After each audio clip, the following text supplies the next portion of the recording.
हम और आप मिलकर के डिस्कशन कर रहे हैं कुछ ऐतिहासिकता की बातें, हिस्ट्री की बातें।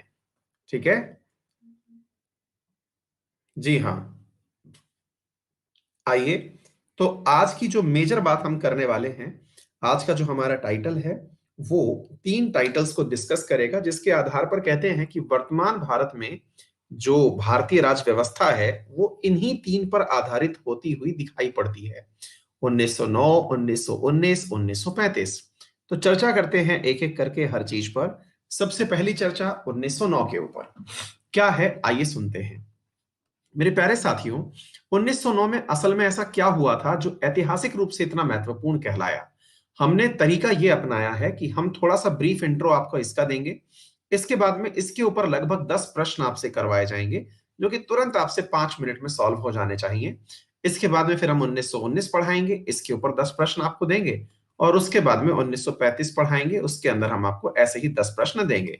ये हमने प्रयास करने का सोचा है, देखते हैं कितना अच्छे से ये एग्जीक्यूट होता है। कोशिश करते हैं, ठीक है।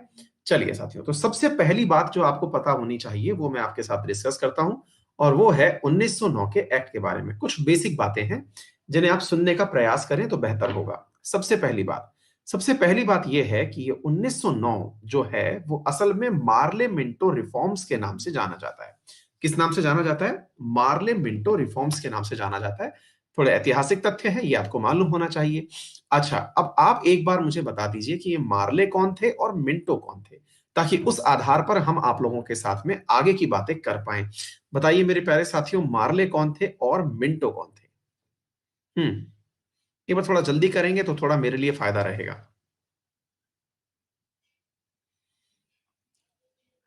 भारत सचिव, ठीक है। अच्छा, इन दोनों में से एक एक विद्यार्थी कह रहा है मार्ले सचिव थे और मिंटो यहां के उस समय के वायसराय हुआ करते थे, ठीक है ना? हाँ। देखिए, इंपॉर्टेंट बात यह है, क्यों क्यों ये बात पूछी मैंने आपसे। जब हम 1858 पढ़ते हैं, 1857 के अंदर ब्रिटिशर्स की वजह से जब यहां पर गवर्नर जनरल का पद खत्म कर दिया गया और उसकी जगह पर नया पद सृजित किया गया, जिस नए पद को नाम दिया गया था वायसराय। तो मेरे प्यारे साथियों, वायसराय के पद के सृजन के समय यह निर्धारित किया गया था कि एक भारतीय, मतलब एक भारत पर नेतृत्व करने के लिए एक सचिव का पद सृजित किया जाएगा, और वो सचिव का पद जो है वो ब्रिटेन में मतलब बनाया जाएगा। सचिव जो है वो इस प्रकार से समझिए, जैसे अमेरिका के अंदर रक्षा मंत्रालय जो है वो एक सचिव के अधीन होता है, ऐसे एक भारतीय सचिव नियुक्त किया गया, जैसे उसके अधीन में पूरा भारत था। तो एक तो भारत, और उसके बाद में उसका यहां पर जो प्रतिनिधि है, जो क्वीन विक्टोरिया का यहां पर प्रतिनिधि है, वो प्रतिनिधि उसकी मदद करेगा, तो वो था वायसराय। तो ये दोनों आपस में मिलकर के पूरा की पूरा नियम कानून बनाते थे कि देश को कैसे चलाना है, ठीक है। तो मेरे प्यारे साथियों, यहां पर सबसे पहली बात जो की गई थी वो क्या थी, आइए मैं आपको बताता हूं। देखिए, यहां पर एक बात और बात आपको यहां समझ में आनी चाहिए कि ये जो 1909 की बात हम करने जा रहे हैं, इस 1909 में बहुत ज्यादा जो दिक्कतें थी, या फिर ये बहुत ज्यादा जो डिमांड्स थी, वो पता है कहां से जुड़ी हुई थी? वो जुड़ी हुई थी 1905 से। 1905 की क्या कहानी है? 1905 में क्या हुआ था कि बंगाल का पार्टीशन हुआ था। बंगाल की पार्टीशन में बहुत ज्यादा अंग्रेजों की किरकिरी हुई थी लॉर्ड कर्जन के टाइम पर। यह माना गया था कि लॉर्ड कर्जन ने एक प्रकार से दुर्जन प्रकार का व्यवहार किया। हालांकि वो अपनी एक नीति में कारगर रहा कि उसकी वजह से कांग्रेस में डिस्प्यूट हो गया, और कांग्रेस जो है वो नरम दल और गरम दल के अंदर बट गई। तो वो नरम दल और गरम दल के अंदर बट गई थी कांग्रेस, ठीक है। 1907 के अंदर वो सूरत अधिवेशन में नरम दल और गरम दल में बटी। और 1906 में देखिए, सिलसिलेवार तरीके से देखिए, 1905 में मतलब जो बंगाल विभाजन है वो होता है। 1906 के अंदर मुस्लिम लीग की मांग होती है। तो यहां पर आप देखिए, ध्यान से समझने का प्रयास करिए। 1905 में जो बंगाल का विभाजन हुआ था ना, उसके पीछे बोला तो ये गया था कर्जन के द्वारा कि प्रशासन चलाने में हमें दिक्कत आ रही है, लेकिन वास्तविकता में अंग्रेजों की मंशा थी कि ये हमारे साथ में क्या करें, फूट डालो और राज करो की नीति अपनाएं। यही कारण था कि 1906 में जब भारत के अंदर मुस्लिम लीग की स्थापना हो, तो ढाका के अंदर कहते हैं ना, आप आगा खान के बारे में जानकारी रखते हैं, तो मुस्लिम लीग की जो मांग थी असल में वो अंग्रेजों के द्वारा ही पनपाई गई थी। कहते हैं जिस प्रकार 1885 में अंग्रेजों में से डफरिन ने कांग्रेस को पैदा किया था, ऐसे ही अंग्रेजों के द्वारा ही क्या कार्य किया गया था, मुस्लिम लीग को पैदा किया गया था। और ये मुस्लिम लीग का जो संगठन है, ये जाकर के मिला था अंग्रेजों से कि भैया अब हमको आपने बना दिया है, तो अब हमारी वजह से जो हमारी डिमांड्स है उन्हें भी पूरा किया जाए। तो ऐसा कहते हैं कि शिमला के अंदर एक जो है प्रतिनिधि मंडल आगा खां के नेतृत्व में, शिमला में आगा खां के नेतृत्व में, आगा खां कौन, तो आगा खां ये जो आपके मुस्लिम लीग वाला आगा खां है, इसके नेतृत्व में मेरे प्यारे साथियों मिलने गया शिमला और जाकर के अपने लिए सेपरेट इलेक्टोरेट की मांग करी। अब सवाल बनता है, सर ये सेपरेट इलेक्टोरेट क्या होता है? सेपरेट इलेक्टोरेट का मतलब होता है प्रतिनिधित्व अलग व्यक्ति के पास हो। बोले कैसे? जैसे समझिए, मान लीजिएगा कि आप लोग एक जगह पर रहते हैं, वहां पर 10 लोग एक जाति विशेष के हैं, 10 लोग एक जाति विशेष के या संप्रदाय विशेष के हैं। तो वहां पर जो 100 लोग रहते हैं, उनमें से 10 अलग, 10 अलग, 10 अलग, इस प्रकार से अगर हैं, तो हर किसी का अपना नेता हो, यानी कि उनको अपना ही नेतृत्व मिले। ऐसा नहीं कि मुसलमानों का नेता हिंदू हो या सबका नेता एक हो, ऐसा नहीं, हर किसी का। तो ऐसी मांग करी किसने? अंग्रेजों ने मांग करी, सॉरी मुस्लिमों ने मांग करी। किसके नेतृत्व में? मुस्लिम लीग के नेतृत्व में, ठीक है ना। तो अब यहां पर क्या होता है मेरे प्यारे साथियों कि इस बात को ध्यान में रखते हुए ही, हाँ जी, आरटीएस सौरभ लिख रहे हैं कि बीपीएससी के क्वेश्चंस देख करके मजा आ गया था, एग्जाम देने गई थी आज मैं, 42 question out of 150 to 160 within 20 minutes solve कर दिए, मैक्सिमम क्वेश्चन आपकी क्लास से थे। कनेक्ट में अच्छा लगता है आपकी सारी क्लासेस, बहुत बढ़िया भैया सौरभ। बहुत सारे क्वेश्चंस बीपीएससी में हमारी क्लास से आए हैं, ये सुनकर के हमें बहुत अच्छा लग रहा है, थैंक यू सो मच भाई। हाँ जी, अब सुनिए मैं क्या बोल रहा हूँ कि मेजर प्रोविजंस फिर क्या थे जब मार्ले मिंटो, तो इस बात को सुनकर के मेरे प्यारे साथियों हुआ क्या, इस बात को सुनने के बाद में, इस बात को सुनने के बाद में क्या हुआ कि अंग्रेजों ने एक समझदारी चली। क्या समझदारी चली? कि भाई अब इनके नेतृत्व में डिमांड हमारे पास आई है, तो क्यों ना इनके काम को भी कर दिया जाए और भारत में फूट डालो राज करो की नीति भी पूरी कर दी जाए। और कांग्रेस इतने दिनों से कह रही थी कि हमें भी प्रतिनिधित्व चाहिए, हमें भी आपकी जो विधानसभा बैठती है, लेजिस्लेटिव काउंसिल जो है, इसमें हमारी भी प्रतिनिधित्व हो, यहां पर मेंबर्स की संख्या बढ़ाई जाए। इन बातों को सुनते हुए मेरे प्यारे साथियों, ये सारे कार्य किए गए और सुधार का नाम निकल करके आया मार्ले मिंटो सुधार। मार्ले मिंटो सुधार के अंदर क्या किया गया मेरे प्यारे साथियों, यहां पर लेजिस्लेटिव काउंसिल्स तो ऐसे समझिए विधान परिषद जो है, सेंटर के अंदर और प्रोविंसेस के अंदर यानी राज्यों के अंदर, उनमें सदस्यों की संख्या को इंक्रीज कर दिया गया। तो पहला काम क्या किया गया, सेंट्रल लेजिस्लेटिव जो काउंसिल थी उसमें सदस्यों की संख्या 16 से बढ़ा करके 60 कर दी गई। पहला कदम तो ये उठाया, नंबर एक, है ना। अभी सुनिएगा ध्यान से, मुश्किल से 5 मिनट में पार्लियामेंट खत्म कर देंगे हम और फिर सवाल करेंगे। तो ऑब्वियसली आप सारे सवाल सही भी कर देंगे, तो हम इस चीज को थोड़ा बोलते चल रहे हैं। नंबर एक, पहली बात 16 से लेकर के 60 कर दिया गया सदस्यों की संख्या को। दूसरा, जो प्रोविंसेस हैं, कौन कौन से, बंगाल, मद्रास, मुंबई और यूनाइटेड प्रोविंस जो थे, यहां पर 50-50 सदस्य कर दिए गए। और पंजाब, बर्मा और आसाम, ये 3 प्रोविंस थे, यहां पर 30-30 सदस्य कर दिए गए थे, ठीक है। तो ऐसे करके यहां पर सदस्यों की संख्या लेजिस्लेटिव काउंसिल्स के अंदर बढ़ा दी गई। अब ये जो लेजिस्लेटिव काउंसिल बनी थी, चाहे सेंटर हो या फिर प्रोविंस हो, यानी प्रोविंस बोले तो राज्य हो, यहां पर सदस्यों को 4 कैटेगरी के अंदर बांट दिया गया था। कौन सा? एक कैटेगरी रखी गई थी गवर्नर जनरल और उसकी एग्जीक्यूटिव काउंसिल, जैसे भारत में होता है संसद और संसद के अंदर प्रधानमंत्री और कैबिनेट, तो कैबिनेट और प्रधानमंत्री एकदम हो गए एक्स ऑफिशियो मेंबर। वैसे ही वहां पर जो वायसराय है और गवर्नर जनरल के जो लोग हैं, वो एक एग्जीक्यूटिव काउंसिल बनाए, जिसे हमने क्या कहा, एक्स ऑफिशियो मेंबर का। दूसरा हुआ नॉमिनेटेड ऑफिशियल मेंबर्स। इसमें क्या था, इसमें गवर्नर जनरल के द्वारा जिन्हें नॉमिनेट किया जाता था कि भाई इस व्यक्ति को हम चाहते हैं कि सदस्यता दे दी जाए, उस प्रकार का नॉमिनेटेड मेंबर था। इसके बाद और कौन था, इसके बाद में मेरे प्यारे साथियों नॉमिनेटेड नॉन ऑफिशियल मेंबर था। मतलब यहां पर वो व्यक्ति शामिल किए जाते थे जो गवर्नर जनरल ने तो नॉमिनेट किए, लेकिन वो सरकारी सदस्य नहीं थे। आप सोच के देखिए कि केंद्र के अंदर सदस्यों की संख्या 60 कर दी गई है, दिमाग में आएगा ना कि ये 60 थे कौन, तो 60 में गवर्नर की खुद की जो काउंसिल है उसके सदस्य, मतलब एक्स ऑफिशियो यानी कि गवर्नर की अपनी कैबिनेट। दूसरा कौन था, गवर्नर ने अपने ही ऑफिसों में से सरकारी लोगों को चुना कि बेटा तुम आकर के हमारी लेजिस्लेटिव काउंसिल के सदस्य बनो, तो वो भी नॉमिनेट कहलाए। लेकिन वो कौन से थे? नॉमिनेटेड ऑफिशियल मेंबर्स थे। तीसरा कौन सा था? Nominated non officials member. तो नॉमिनेटेड नॉन ऑफिशियल क्या था? उसके अंदर अंग्रेजों की जगह पर, मतलब सरकारी कर्मचारियों की जगह पर गवर्नर जनरल की पसंद से ही लोगों को रखा गया था। ठीक है ना? तो ये तीसरी कैटेगरी हो गई। चौथी कैटेगरी कौन सी थी? भारतवासियों में से ही चुन चुन करके रखे गए लोग, यानी इलेक्टेड मेंबर्स। तो elected by different categories of Indians. तो ऐसे जो थे मेरे प्यारे साथियों, मिलकर के भारत के अंदर लेजिस्लेटिव काउंसिल का निर्माण किया गया था। अच्छा, तो अब क्या हुआ? ये जो इलेक्टेड मेंबर्स थे, ये इनडायरेक्टली इलेक्ट किए गए थे। Elected members were elected indirectly. मतलब क्या हुआ कि जो इंडियंस लिए गए थे यहां पर, उनको अप्रत्यक्ष रूप से चुना गया था। मतलब क्या हुआ?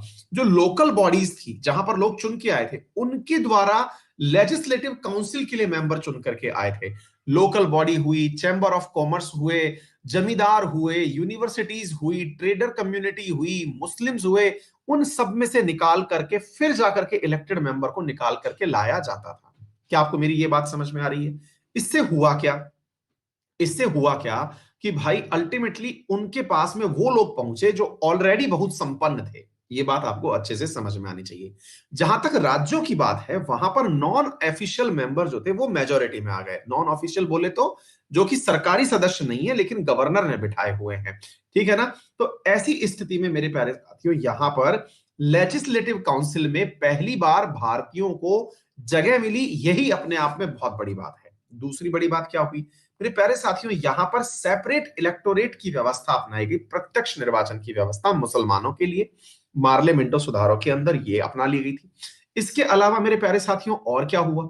जो सदस्य थे वो उनके बजट पर डिस्कशन कर सकते थे, और यहां पर बजट पर डिस्कशन तो कर सकते थे, साथ में वो पूरक प्रश्न भी पूछ सकते थे। पूरक प्रश्न का मतलब समझते हैं? पूरक प्रश्न का मतलब हुआ कि साहब, आपने पूछा मुझसे कि सर ये आंसर कैसे हुआ, मैंने अपनी तरफ से आंसर दे दिया। भाई आपने पूछा कि सर क्या बोलते हैं, आज का पेपर कैसा था? मैंने कहा भाई पेपर बहुत अच्छा था। अब आपने पूछा सर अच्छा क्या था, कौन से सब्जेक्ट में क्या था? तो मेरे क्वेश्चन से ही कनेक्ट करके आपने दूसरा सवाल पूछ लिया, तो ये पूरक प्रश्न कहलाता है। जैसे आपने पूछा कि भाई क्या बोलते हैं सर मुझे आपने कोई सवाल पूछा, जैसे मान लीजिए कि सर बताइए कि भारत में अगला चुनाव कब होगा? मैंने आंसर दे दिया कि भाई तब होगा। मैंने अपनी तरफ से रैंडम आंसर दे दिया, भाई अगला लोकसभा चुनाव कब होगा?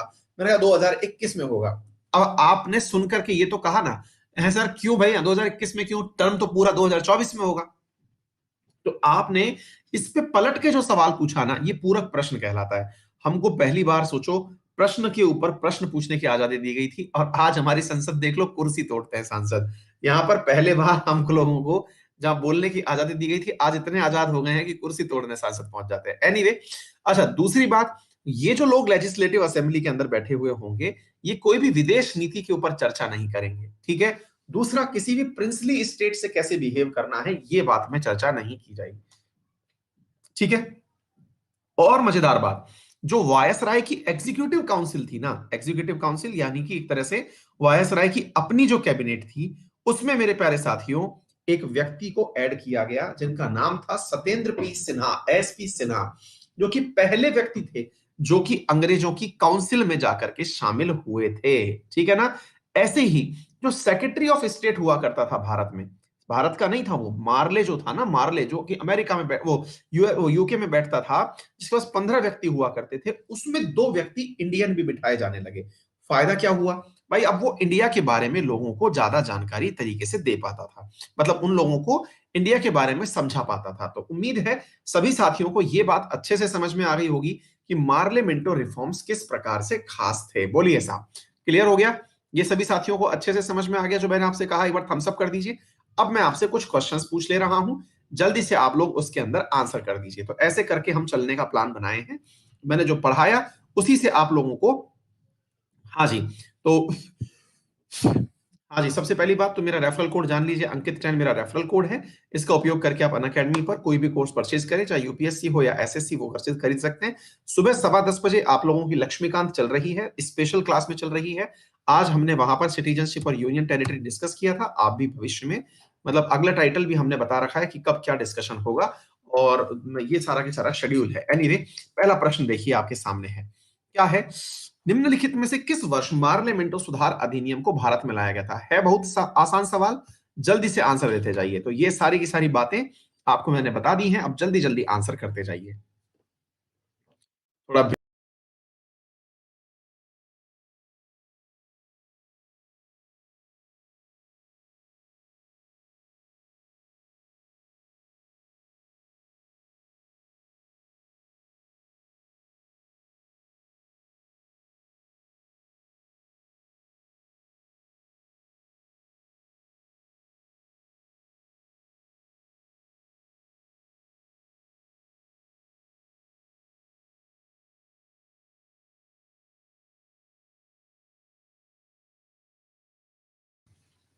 हाँ जी साथियों, हाँ तो फिर 1909 समझ में आ गया। चलिए आज नेक्स्ट क्वेश्चन की तरफ बढ़ते हैं। निम्नलिखित में से किस अधिनियम ने भारत में सांप्रदायिक निर्वाचन मंडल को प्रस्तुत किया?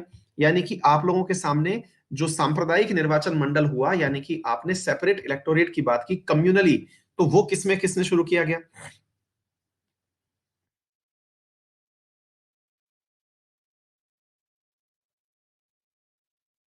क्लियर है? समझ में आ रहा है? मतलब अब रिलेटिवली सारी चीजें अच्छे से समझ में आ रही है ना? किसी को कोई दिक्कत तो नहीं है ना? All well? चलिए, इसके बाद में, इसके बावजूद भी आप लोग गलत कर दे रहे हैं। या तो आप लोग उस समय नहीं सुन रहे थे और या अब नहीं सुन रहे हैं, पता नहीं क्यों ऐसा कर रहे हैं।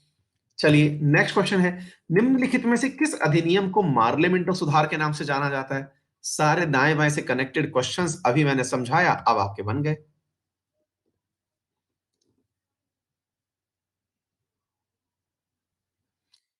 इंडिया में जो कमेटी के अंदर सदस्य थे उनका नाम एसपी सिन्हा था बेटा।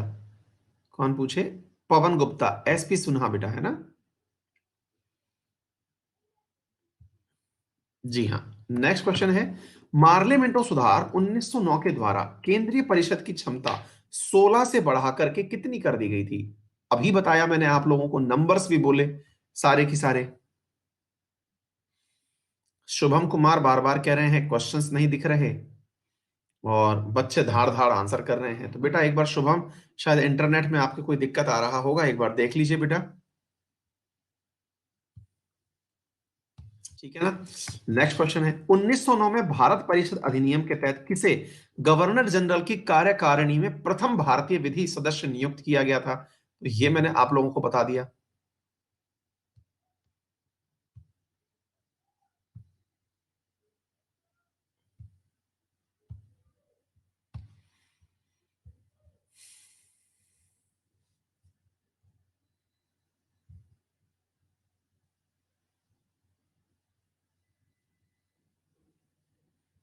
ठीक है,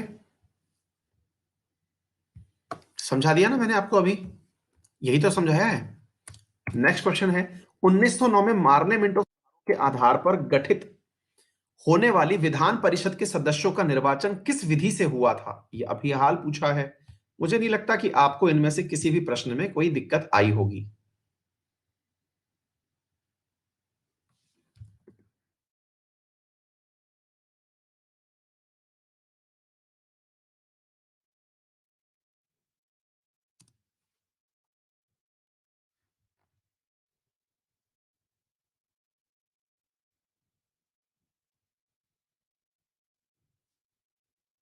डन है?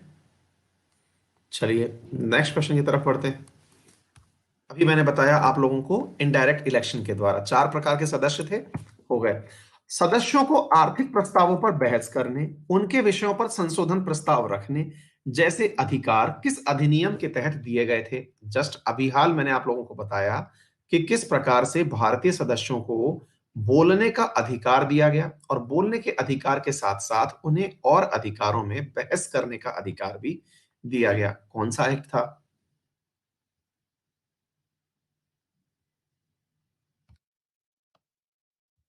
बजट पर चर्चा भी हो गई। अब आपको समझ में आ गया, मेरी 10 मिनट की ब्रीफिंग में हमारे सारे क्वेश्चन सही हो गए। मजा आ रहा है?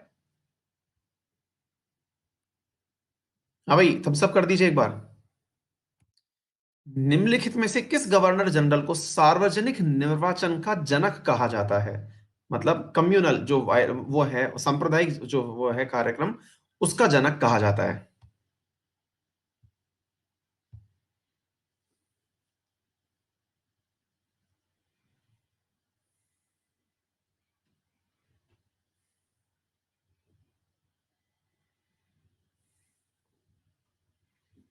जी हाँ,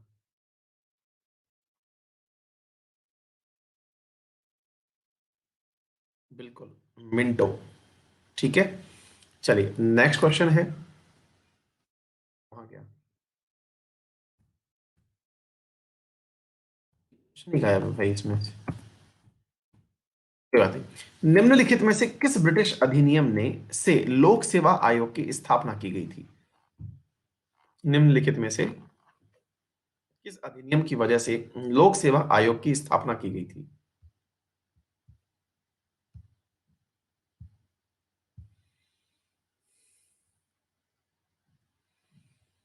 हम्म, अब यहीं से मामला बदल गया। चलिए, तो अब दूसरा पढ़ने का टाइम आ गया है। ठीक है, क्लियर। तो यहां से आगे अब दूसरा पढ़ने का समय आ गया है। पढ़िए मेरे प्यारे साथियों। तो अब हम शुरू कर रहे हैं आपके सामने 1919 एक्ट। कोई बात नहीं, आप लोगों को लगा अब तो हर क्वेश्चन का आंसर 1909 ही देना है। आप भी गलत नहीं थे, करते चले गए, है ना भाई? हाँ जी, कोई बात नहीं, कोई बात नहीं, हो जाता है। हाँ जी साथियों, अब बढ़ते हैं आगे की तरफ। क्या हुआ मेरे प्यारे साथियों? अब होता यह है कि गवर्नमेंट ऑफ इंडिया एक्ट 1909 तक तो सारी काम सही थे। 1909 के बाद में चर्चा होने लगी कि भाई किस प्रकार से देश आगे बढ़ेगा। ऐसी स्थिति में 1914 में हो गया विश्व युद्ध। 1914 में जब विश्व युद्ध हुआ तो विश्व युद्ध के दौरान एक प्रकार का ऐसा माहौल क्रिएट हो चुका था कि इंडियंस की सहायता के बिना जीता नहीं जाएगा, है ना? तो विश्व युद्ध के दौरान इंडियंस को बिना पूछे ही ले जाया जाने लगा। बेटा तुम तो हमारे एम्प्लॉय हो, चलो। लेकिन इंडियंस ने कहा कि हम लोग साहब समुद्र की यात्रा के समर्थक ही नहीं है, हम लोग पता है समुद्र में जाना गुनाह समझते थे। तो बोले हम तो नहीं जाएंगे। कोई बात नहीं। तो अब ऐसी स्थिति में प्रभावशाली लोगों के संपर्क में आया गया। प्रभावशाली लोगों के संपर्क में आया गया, उनसे पूछा गया कि भाई एक काम करो, आप लोग कहो अपने जवानों से कि वो युद्ध में जाएं। तो ऐसी स्थिति में, हाँ जी, तो ऐसी लक्ष्मीकांत में ये लिखा है कि अपीएससी 1909 में स्टार्ट करने की ट्राई किया गया था। हाँ, अपोज की वजह से। अच्छा, तो सिंह साहब आपने अपने आंसर को प्रूव करने के लिए लाइन लिख दी कि लक्ष्मीकांत में यूं लिखा है कि पीएससी को स्टार्ट करने की 1909 में कहा गया था, ट्राई बहुत किया गया था पर अपोज करने की वजह से नहीं हो पाया। तो बेटा एक बात बताओ, ऐसे तो ट्राई तो मतलब अब मैं कुछ बोल दूंगा तो तुम बुरा मान जाओगे, हमारे आने में भी ट्राई बहुत हुआ है। एनीवे, तो मुद्दा ये है कि भैया जो हम लोग कर रहे हैं ना, ये सारी चीजें आपको फाइनली पढ़ाई जा रही हैं। कोई भी चीज एक बार में तो नहीं हो गया ना। भारत ने आजादी के लिए तो 200 साल से मेहनत की है, लेकिन तब जाके कहीं हम आजाद हुए, है ना? तो ट्राई से नहीं होता है बेटा, है ना? तो क्या ही बोला जाए, तुमको नादान परिंदे हो, छोड़ो। हाँ जी, सुनो भाई, 1916 और 1921, ध्यान से सुनने की बात यह है मेरे प्यारे साथियों। मांटेग्यू चैम्सफोर्ड के उससे कहा जाता है इसको, है ना, 1916 से। अब सुनिए, होता क्या है कि हम लोगों से ये कहा गया अंग्रेजों के द्वारा कि भाई देखिए, अगर आप विश्व युद्ध में चलेंगे तो हम आपकी सुनवाई करेंगे, क्योंकि आप लोग हमसे चाहते क्या हैं? तो इंडियंस तो एक ही चीज चाहते थे। क्या चाहते थे? बोले सर इंडियंस तो यही चाहते थे, क्योंकि उन दिनों होम रूल लीग का आंदोलन चल रहा था। हम लोग तो चाहते थे कि स्वशासन हो, हमारा शासन आए, यानी स्वराज की स्थापना हो। तो मांटेग्यू ने उस समय जो ब्रिटिश सचिव हुआ करते थे, हम लोगों को, सेक्रेटरी थे वो उस समय, उन्होंने एक आश्वासन दिया कि चिंता मत करिए, हमारा प्रयास है कि धीरे धीरे आने वाले टाइम में अंग्रेज लोग जो हैं वो आपको ही उत्तरदायी शासन दे देंगे। उत्तरदायी शासन का मतलब हुआ कि आप अपना शासन चलाएंगे, ऐसी व्यवस्था हम लोग कर देंगे। ठीक है ना? चलिए, तो अब हो गई सारी बातें। तो ऐसी स्थिति में मांटेग्यू की इस घोषणा को जो 1917 में हुई थी, इससे कांग्रेस बहुत खुश थी, और इतनी खुश थी कि बेटा मांग सको तो 1919 वाला जो अधिनियम आएगा उसी में मांग लो। क्या मांग लो? आजादी, हमको चाहिए आजादी। तो ऐसी स्थिति में भाई साहब कि जब उन्होंने आजादी डिमांड करना चाहिए 1919 के अंदर, तो अब बड़ा सवाल ये बनकर के आया कि हम लोगों की एक्सपेक्टेशंस तो थी हाई, और लेकिन भाई साहब खोदा पहाड़ निकली चुइया, क्योंकि 1919 तक अंग्रेज जो हैं वो वर्ल्ड वार जीत चुके थे। अब ऐसी स्थिति में भारत वाले तो अपेक्षा लगाए बैठे थे कि आजादी दोगे। आजादी की जगह आप हमको एक नया अधिनियम पकड़ा दिए जिसमें तुलनात्मक रूप से थोड़ी व्यवस्थाएं ज्यादा थी, लेकिन आजादी नहीं थी। इस बात से भारत वाले बहुत नाराज हो गए थे, बड़ा बड़ा विरोध हुआ था। ठीक है, और यही कारण था मेरे प्यारे साथियों कि आपने इसी के बाद में असहयोग आंदोलन के बारे में भी सुना हुआ है। एनीवे, चलिए तो अब बढ़ते हैं मेरे प्यारे साथियों, प्रिंसिपल फीचर क्या थे जिसकी वजह से ये सारी की सारी बातें हुई थी, बताते हैं अब आपको। मेरे प्यारे साथियों, सबसे पहला 1919 में जो सबसे प्रमुख चीज लाई गई वो थी डायरकी। डायरकी क्या होते हैं? द्वैध शासन। अब ये द्वैध शासन क्या होता है सर? द्वैध शासन होता है कि आपके अच्छा चलिए ऐसे समझाते हैं, द्वैध शासन क्या होता है। आपके घर में पिताजी और भाई साहब, दो बड़े भाई हैं। आप मतलब आपका एक बड़ा भाई है और माताजी हैं और पिताजी हैं, है ना? आप प्रजा हो, घर के लिए आप प्रजा हो। आपके बड़े भाई साहब या बड़ी दीदी और माताजी ये तो सब आपसे बड़े हैं ही, और पिताजी हमारे एकदम घर के गवर्नर जनरल ठहरे, ऐसे समझ के चलिए। गवर्नर जनरल साहब ने हम जैसी प्रजा पर शासन करने के लिए कुछ अधिकार बांटे। अब भाई जो है हमारा या बहन जो है हमारी, वो हमारे पार्टी की है। पार्टी की मतलब ये है उनकी भी हालत रहती हमारी जैसे ही है, लेकिन उन्हें थोड़ा सीनियर बना लिया गया है कि तुम बेटा हमारे ऊपर शासन कर सकोगे। ठीक बात है।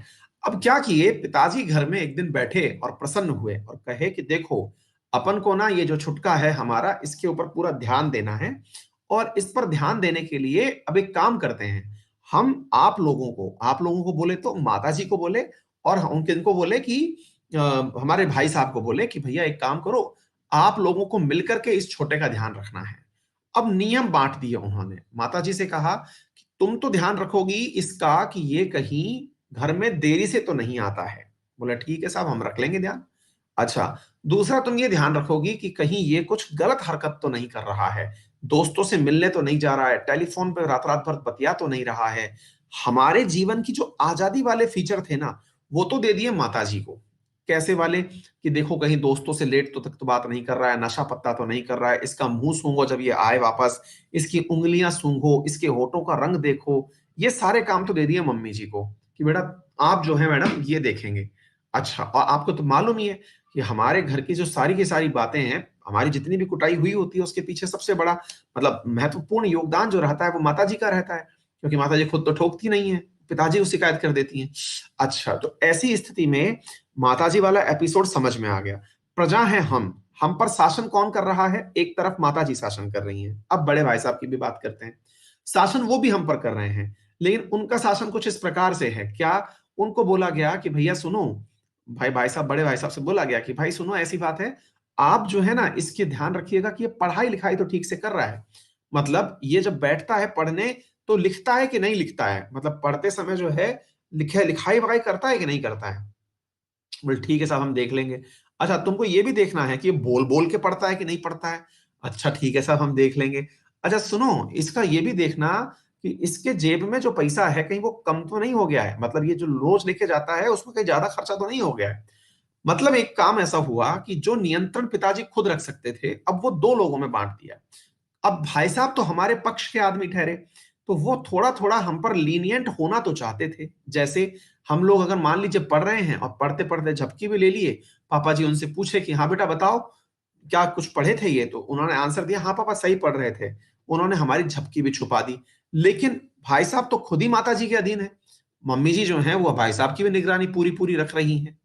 अब हो क्या रहा है? ये हो ये रहा है कि हम रहे अकेले, हम पर शासन कर रहे हैं दो लोग, लेकिन उनमें भी जो शासन कर रहे हैं उनमें सही मायने में शासन कर रही है माताजी। तो माताजी और भैया, इनके पास में नियम देने वाला कौन था? पिताजी, जो कि हमारे घर के थे गवर्नर जनरल। इनमें से पापा जी ने अपने जैसे जो कठोर कानून थे वो रखे माताजी के पास में। तो जो माताजी के पास कठोर कानून रखे थे वो कहलाए रिजर्व लिस्ट के कानून। कैसे कानून कहलाए? रिजर्व लिस्ट के कानून। और जो कुछ अधिकार छोटे मोटे बड़े भाई साहब को दे दिए गए थे वो कहलाए आप लोगों के ट्रांसफरेबल कानून। क्या कहलाए? ट्रांसफरेबल कानून। तो ऐसी व्यवस्था जिसमें किसी एक जगह पर व्यवस्था का पालन होने के लिए विषयों को दो भागों में बांट दिया गया हो, इस परिस्थिति को हम कहते हैं डायआर्की। तो अंग्रेजों ने क्या किया, अंग्रेजों ने जो अपनी कैबिनेट बनाई थी उसमें से कुछ पद तो रख लिए अपने वाले लोगों के पास और कुछ पद बांट दिए हम इंडियंस को। लेकिन जो बांटे वो पद ऐसे थे कि वो ज्यादा प्रभावशाली नहीं थे। तो हम तो थे प्रजा, और हमारे पास में क्या हुआ, जो हमारे प्रजा के ऊपर शासन करने के लिए लोग थे वो बट चुके थे। बोलिए, इतनी बात समझ में आई या नहीं आई? है ना, ये थी डायआर्की। क्लियर है? अच्छा, अब क्या होता है साथियों, इसके अलावा ये डायआर्की आई कहां पे, प्रोविंसेस में आई।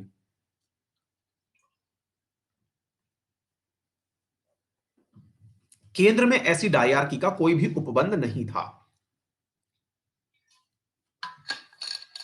तो प्रोविंसेस में गवर्नर जनरल होता था क्या? नहीं सर। तो केंद्र में, मतलब सॉरी, प्रोविंसेस में गवर्नर जनरल होता था क्या? बोले नहीं। तो क्या होता था? वहां तो सर गवर्नर होता था। तो बोले ठीक है, तो गवर्नर और एग्जीक्यूटिव काउंसिल दो चीजें बन गई। चलो ठीक है, आगे बढ़ते हैं। फिर क्या हुआ, गवर्नर जो है उसको राज्य का प्रधान बना दिया गया। जैसे आज भी देखते हो ना आप, आज राष्ट्रपति तो हमारे देश के प्रधान है, लेकिन गवर्नर तो राज्य के प्रधान है ही ना। चलिए, इसके अलावा फिर क्या हुआ, इसके अलावा मेरे प्यारे साथियों, जो विषय थे, जैसे आज भी आप पढ़ते हैं अनुसूची 7 के अंदर विषयों का बंटवारा, केंद्रीय सूची और राज्य सूची के विषय पढ़ते हो, ऐसे ही अंग्रेजों ने किया मेरे प्यारे साथियों, विषयों का बंटवारा कर दिया। किस किस में? रिजर्व लिस्ट में और ट्रांसफर, सॉरी, विषयों का बंटवारा कर दिया केंद्रीय विषय सूची के विषय और राज्य सूची के विषयों में। ठीक है ना। और वैसे हम आपको बता ही चुके हैं, सब्जेक्ट रिजर्व हो गए और ट्रांसफरेबल हो गए। ये प्रमुख प्रमुख बातें यहां पर कर दी गई थी। ठीक है, चलिए, इसके अलावा और क्या किया गया था? इसके अलावा मेरे प्यारे साथियों, अब जो लेजिस्लेचर थी ना, विधायिका जो थी, इसका साइज बढ़ा दिया गया। और इसका जो साइज था, इसमें यह कहा गया कि 70% लोग जो हैं अब वो इलेक्टेड हुआ करेंगे। और साथ में यहां पर क्या किया गया मेरे प्यारे साथियों, यहां पर जो क्या कहते हैं, जो वोटिंग राइट है वो महिलाओं की तरफ भी आगे की तरफ बढ़ा दिया गया कि महिलाएं भी वोट कास्ट कर सकेंगी। हाँ भाई, हिमांशु बोल रहे हैं कि स्टक हो गया है। एक बार थम्स अप करके बता दी, मैं दिखाई दे रहा हूं सभी को?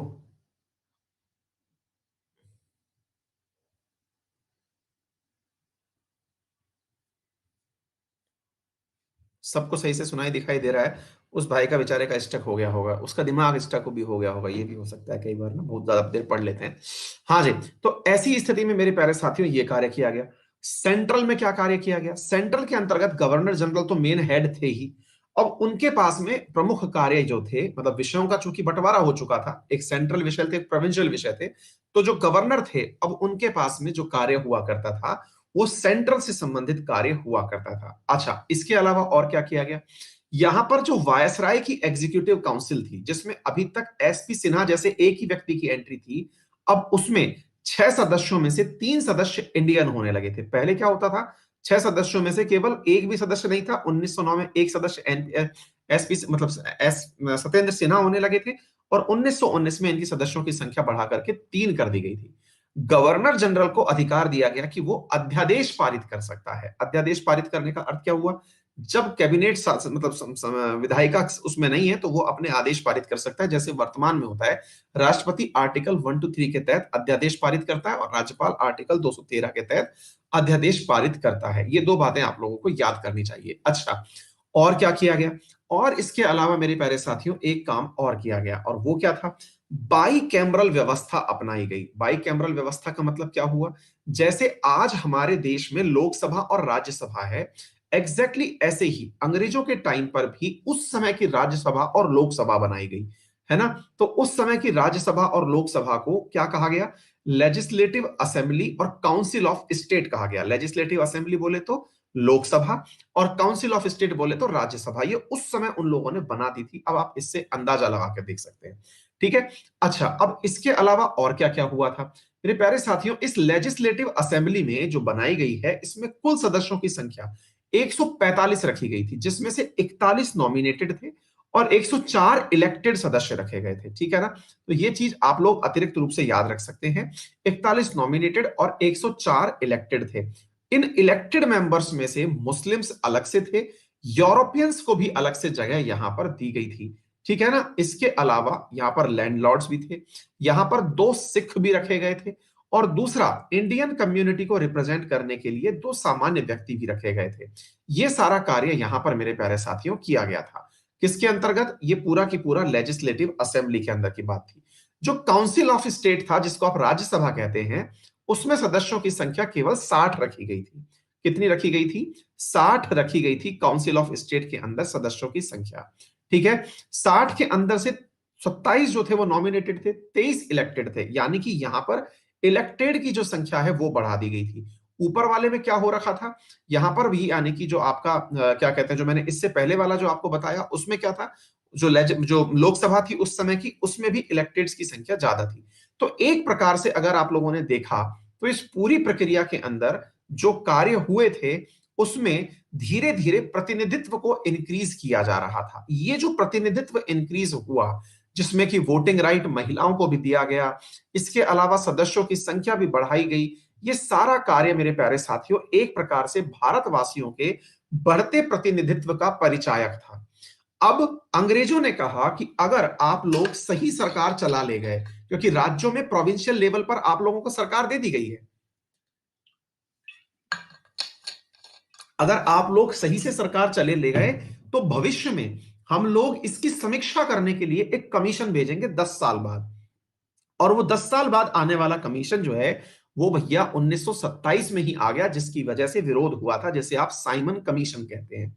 आना तो वो 1929 में था कि भाई समीक्षा 10 साल बाद होगी, फिर भाई पहले ही क्यों आ गए आप लोग? तो बस यहीं से सारा बवाल फैल गया। लोगों ने साइमन गो बैक के नारे लगाने शुरू कर दिए। अब भाई लोग साइमन गो बैक के नारे लगा रहे थे, तो दूसरी तरफ क्या होता है, अंग्रेज हमसे तंग आ गए कि यार इनके लिए इतना करो और ये हमारे साथ नहीं दे रहे हैं। तो उन्होंने रॉलेट एक्ट पारित कर दिया। रॉलेट एक्ट में कहा कि जितने भी दंगाई और विद्रोह करने वाले लोग हैं, इन्हें बिना पूछे उठा करके अंदर डाल दो। बिना पूछे पूछ करके अंदर डाल दो। तो भाई साहब कहते हैं कि काला कानून पास किया गया था, मतलब बिना अपील, बिना दलील, बिना वकील का एक कानून पास कर दिया गया, जिसमें से हम लोगों को उठा उठा करके अंदर डालने शुरू कर दिए। और भाई साहब ऐसी स्थिति में जब लोग इस रॉलेट एक्ट का विरोध कर रहे थे, तो जलियांवाला बाग नामक स्थान पर जो सिख थे, बैसाखी के पर्व पर इकट्ठे हुए और सत्याग्रहियों में या फिर हड़ताल करने वालों में सत्यपाल जी और सैफुद्दीन किचलू, इनको अंग्रेजों के द्वारा गिरफ्तार किया गया था। तो इनके समर्थन में नारे लगा रहे थे। तब जो थे वो जनरल डायर जो है वो आते हैं, ब्रिगेडियर डायर, और वो आकर के गोली चला देते हैं। घटना थी 13 अप्रैल 1919 की। ऐसी स्थिति में जलियांवाला बाग मैसेकर होता है, 379 लोग यहां मारे जाते हैं। जो आदेश देने वाला व्यक्ति था उसका नाम माइकल ओडायर था, जिसको बाद में 1940 में किसने मार दिया? उधम सिंह ने। ये सारी की सारी बातें आज मैंने मॉर्निंग में भी आप लोगों को पढ़ाई थी। उम्मीद है आप सब लोगों को ये सारी बातें यहां से आगे रिलेट हो गई होंगी। तो देखिए कहां से कहां तक चीजें चलती हुई आई। हमने आपको 1917 बताया मॉन्टेग्यू घोषणा के बारे में, 1919 बताया मार्ले मॉन्टेग्यू चैम्सफोर्ड सुधारों के बारे में, 1919 के बाद में 1927 साइमन के बारे में, साइमन के बाद में 1919 रॉलेट के बारे में, 1919 रॉलेट के बाद में जलियांवाला बाग के बारे में। ठीक है ना? तो ये सारी बातें आपको मालूम होनी चाहिए जो हमने आप लोगों को बताई हैं। ठीक है ना? चलिए, तो ये सारी की सारी चीजें जो हैं आपके क्लियर हो जानी चाहिए। चलिए आगे बढ़ते हैं। हाँ जी, साइमन 1927 में आया था, रॉलेट 1919 में आया था। मतलब रॉलेट जो है वो इसी के विरोध में आया था कि हम लोग जो है ना इससे खुश नहीं थे। एक चीज जो मैंने आपको अभी बताई, 1927 में साइमन था, लेकिन असल में 1919 का जो एक्ट आया था हम इसके विरोध में थे। हम इसके विरोध में थे क्योंकि हम लोग तो एक्सपेक्ट ये कर रहे थे, हम क्या एक्सपेक्ट कर रहे थे? हम लोग तो ये एक्सपेक्ट कर रहे थे ना कि अंग्रेज जो है वो हमको विश्व युद्ध के खत्म होते ही सरेंडर कर देंगे, कह देंगे कि आप ही संभाल लो इस देश को। तो हम लोगों की आजादी हमारी उम्मीद थी, लेकिन अंग्रेजों ने हमारी आजादी पे पानी फेर दिया ना। तो हमने आजादी के विरोध में, उसके मतलब 1919 के विरोध में नारे लगाए, तो उठा करके साहब इन्होंने एक्ट पारित कर दिया। एनीवे चलिए, सवाल पूछा गया है कौन से एक्ट के तहत, अब जल्दी से इसका आंसर कर दीजिए फिर आज की क्लास की छुट्टी की जाए। किस अधिनियम के तहत प्रांतों में द्वैध शासन की स्थापना की गई थी? द्वैध शासन की स्थापना कौन से अधिनियम के तहत की गई थी, बताइए।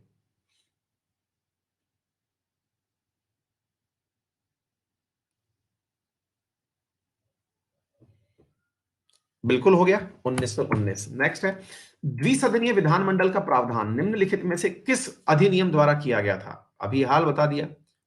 अब आपको मैंने जो पॉइंट बोले हैं वो सारे के सारे पॉइंट यहां दिखाई दे रहे हैं। क्लियर है? चलिए नेक्स्ट क्वेश्चन है, लंदन में भारत के उच्चायुक्त का कार्यालय किस अधिनियम के माध्यम से स्थापित किया गया था? ये अच्छा प्रश्न है। अच्छा क्यों है? असल में क्या है मेरे प्यारे साथियों कि लंदन में जो कार्यालय स्थित था ना, उस लंदन में सचिव का कार्यालय था और सचिव के कार्यालय के अंदर भारतवासियों की तरफ से जो व्यवस्थाएं की गई थी, उस व्यवस्था में 15 सदस्यीय व्यवस्था थी।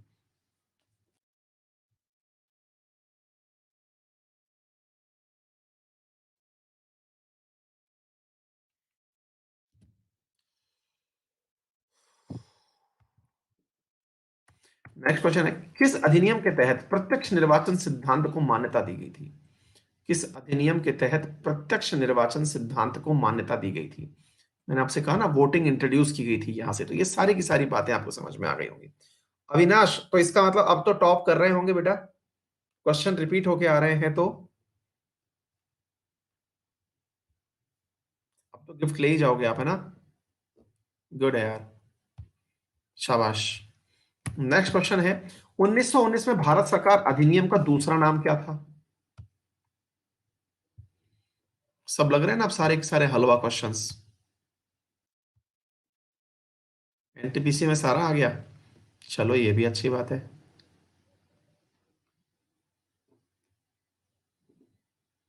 गुड।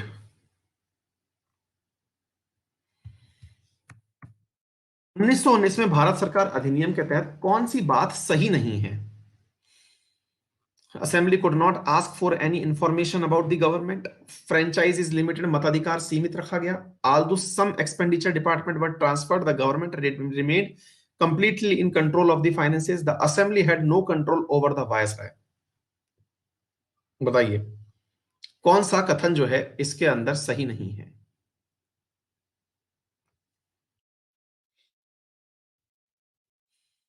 अभी तक जो निर्वाचन का सिद्धांत था वो 1909 के अंतर्गत केवल मुसलमानों को दिया गया था, क्या इसका विस्तार हुआ था?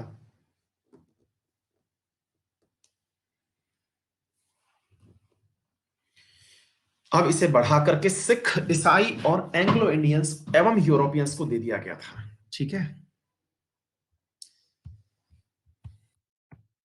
1919 के अधिनियम के द्वारा प्रांतीय सरकार को क्या किया गया? मतलब जो प्रांतीय सरकार है, इसको पावरफुल बना दिया गया, इसको कैसा किया गया? मतलब जो प्रोविंशियल गवर्नमेंट है, इसको यूजलेस बना दिया गया, क्या किया गया? यार आज 2 बजे वाली क्लास लेने की हिम्मत नहीं हो रही है, क्या किया जाए? बैठा नहीं जा रहा है, स्ट्रेन हो रहा है बहुत ज्यादा।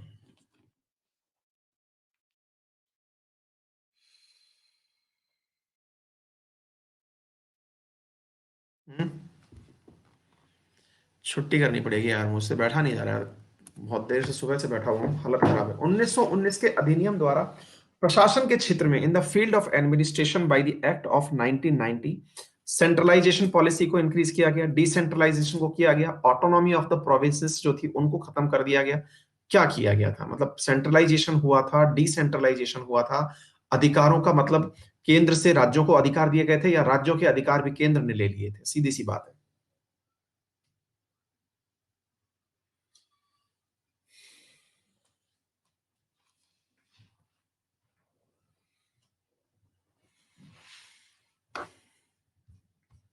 आज शाम को लेकिन डिस्कशन सेशन लेकर के आएंगे 7:30 बजे, ठीक है ना? हाँ जी। गवर्नर जनरल का कार्यकाल कितने वर्ष का होता था? ये अच्छा सवाल है, बहुत ही प्यारा सवाल है। गवर्नर जनरल सुनते तो हम बहुत हैं, इनका कार्यकाल कितने साल का होता था?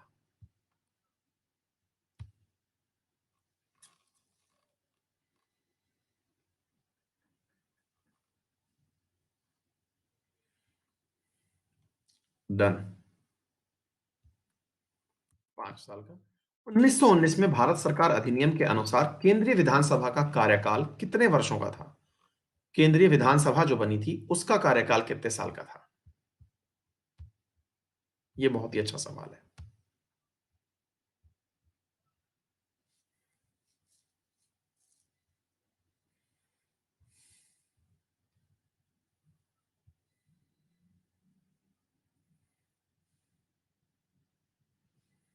चलिए फिलहाल के लिए इतना ही, फिर मुलाकात करते हैं अगली क्लास में, ठीक है बेटा? Thank you so much, see you बेटा।